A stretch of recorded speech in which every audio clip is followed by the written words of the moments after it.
त्याग करी বিজুবনৰ স্থান এই নিৰ্জন স্থানতে মহাযজ্ঞৰ কৰিম আয়োজন বোধ হয় ইয়াত লৱণৰ নঘটিব প্ৰৱেশ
তোকে এই করি মর্পণ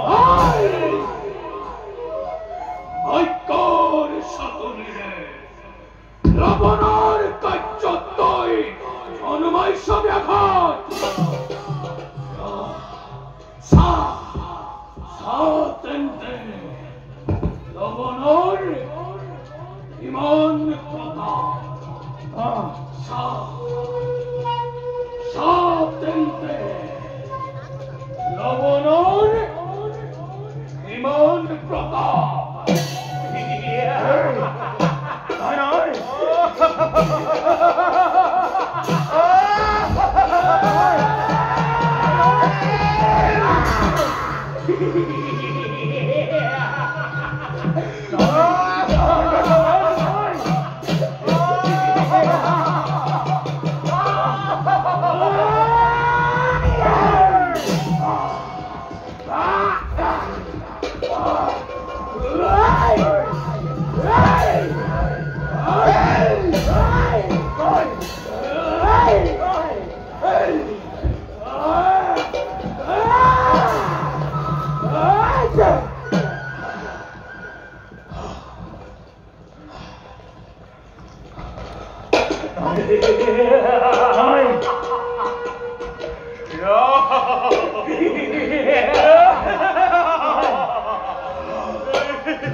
নাই নাই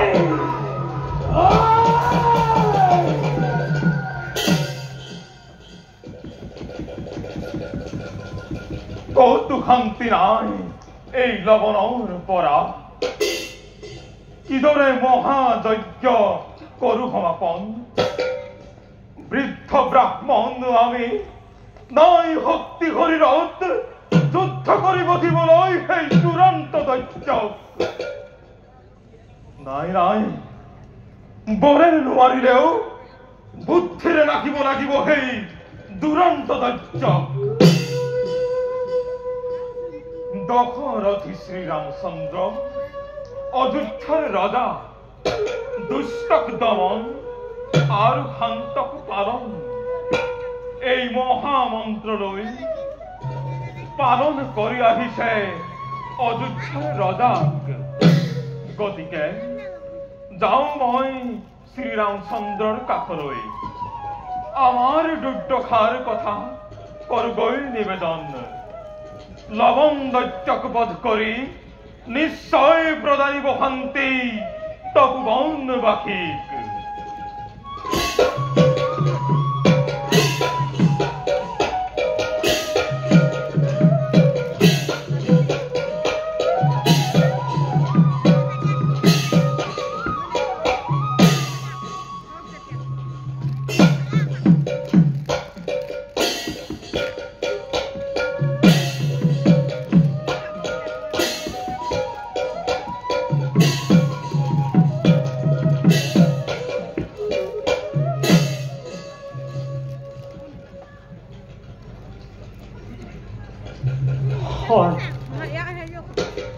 হেৰু আৰু সীতা মোৰ প্ৰাণৰ পুতলি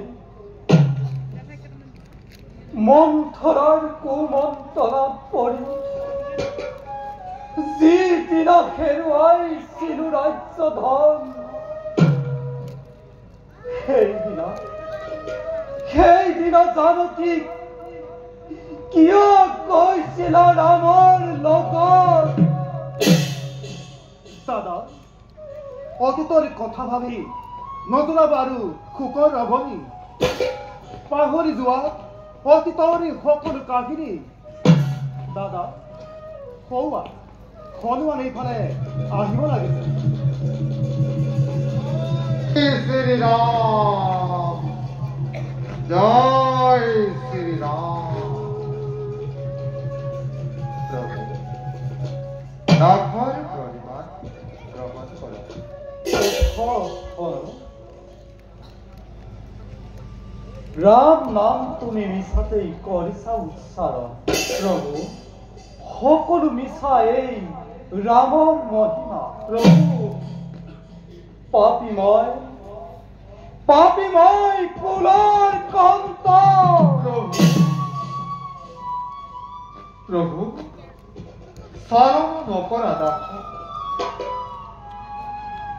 কেউ দেখু তব মলিন বদন কুদে দিয়ে আপনার প্রাণত দারুণ আঘাত যুবরাজ ভরত তুমিও দেখুন মৌন হয়ে আছা ব্যক্ত করা মুখ কার ইমান হাহক কষ্ট দিয়ে প্রভুর পালন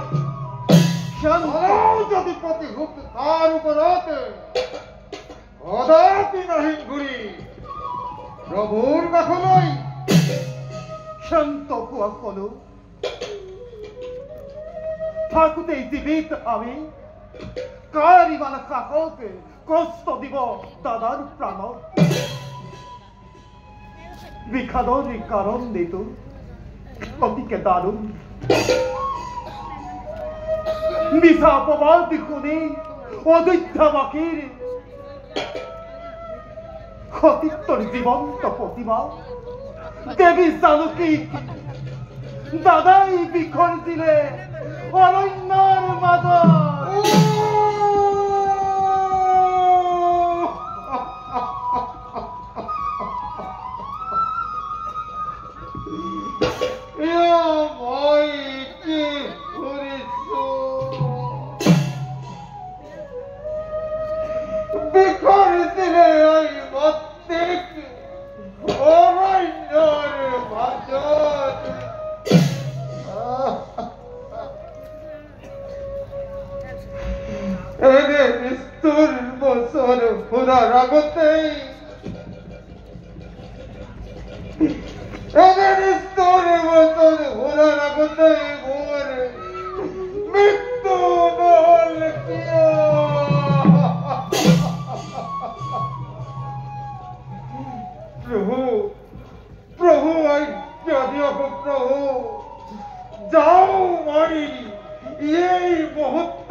নিষ্কলঙ্ক করিবর হেতু বিখরছিল মূর প্রাণ ক্ষম দেবী জানকী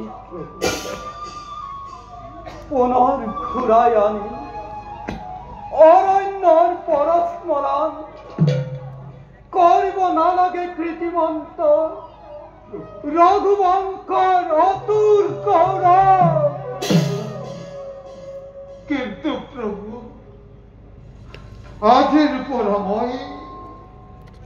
আজের পরময় মাতৃস্বরূপে কার পখালে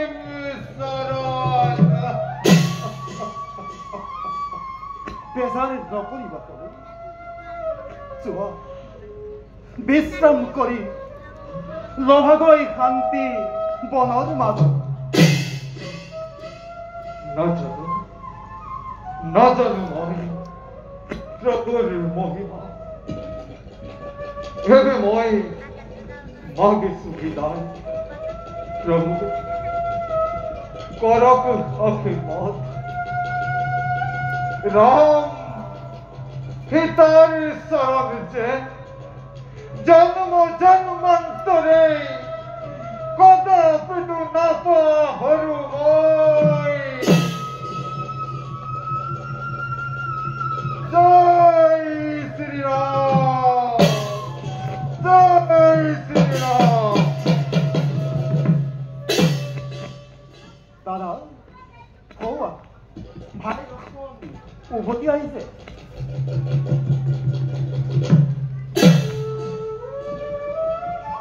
ভাই লক্ষ্মণ দাদা কোৱা মোক সবিশেষ কেনেকৈ এৰি আহিলা তুমি দেৱী জানকী অৰণ্যৰ মাজে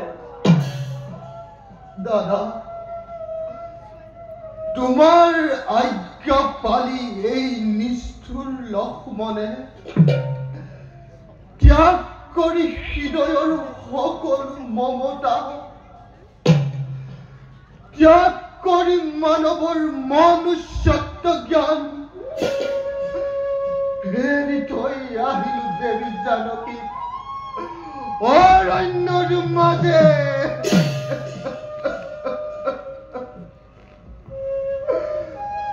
ভাই প্ৰকাশ কৰু যেবে মন মাতৃৰ আগত শ্ৰী ৰামচন্দ্ৰই তোমাক দিছে বিসৰ্জন। ও দাদা বুকু মোৰ ভাগি যায়।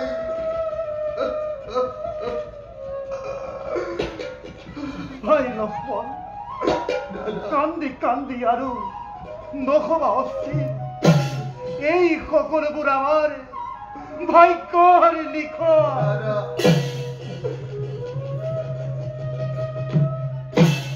দাদা বিশ্বামিত্ৰ মুনি আপোনাৰ সাক্ষাৎ প্ৰাৰ্থী ৰৈ আছে সিংহদৰে। চোৱা ভাই মুনিবৰক লৈ আহা আদৰি সাদৰ। ভাল দাদা।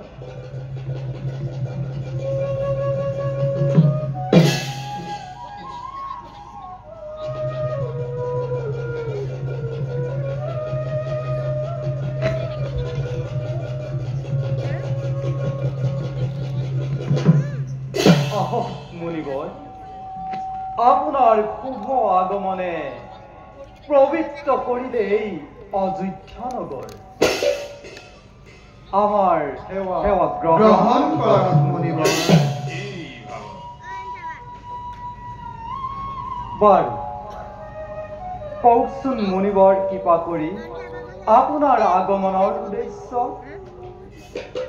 ৰঘুমণি বিশ্ব কল্যাণৰ হেতু মহাযজ্ঞ কৰিছিল আয়োজন, কিন্তু অত্যাচাৰী লৱণ দৈত্যই যজ্ঞস্থলী লণ্ডভণ্ড কৰি অত্যাচাৰ কৰিলে তপনবাসীক। হে প্ৰজাবৎসল মহামণি শ্ৰীৰামচন্দ্ৰ বধ কৰি সেই লৱণ দৈত্যক শান্তি দিয়ে যেন তপনবাসীক। কি তাৰ ইমান স্পৰ্ধা? হয় কুমাৰ, তপোবন বাকী কি কৰে অত্যাচাৰ। আজ্ঞা দিয়া দাদা এতিয়াই বধ কৰো সেই পাখণ্ড দৈত্য। অৱশ্যেই গঢ়িব লাগিব সেই দুষ্ট দানৱ। মুনিবৰ তাৰ বাবে আপুনি নকৰিব মনত অলপো সংশয়। ভাই ভৰত দাদা তুমি যোৱাৰ কোনো প্ৰয়োজন নাই। ভাই শত্ৰুঘ্ন দাদা যোৱা তুমি বধ কৰি সেই লৱণ দৈত্যক শান্তি দিয়া তপোবনবাসী। দাদা নকৰিব চিন্তা সেই দুষ্ট অসুৰৰ বাবে। বধিম নিশ্চয় মই লৱণ দৈত্য। যাওঁ মই গুৰুদেৱৰ লগত সেই দৈত্যক বিচাৰি। বলক যুদ্ধ যাত্ৰাৰ কৰোঁগৈ প্ৰস্তুতি।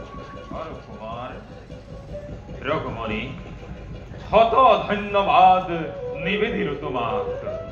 কৰিছো আশীৰ্বাদ অযোধ্যাৰ উজ্জ্বল কীৰ্তি দীপ্তিমান হওক চিৰকাললৈ।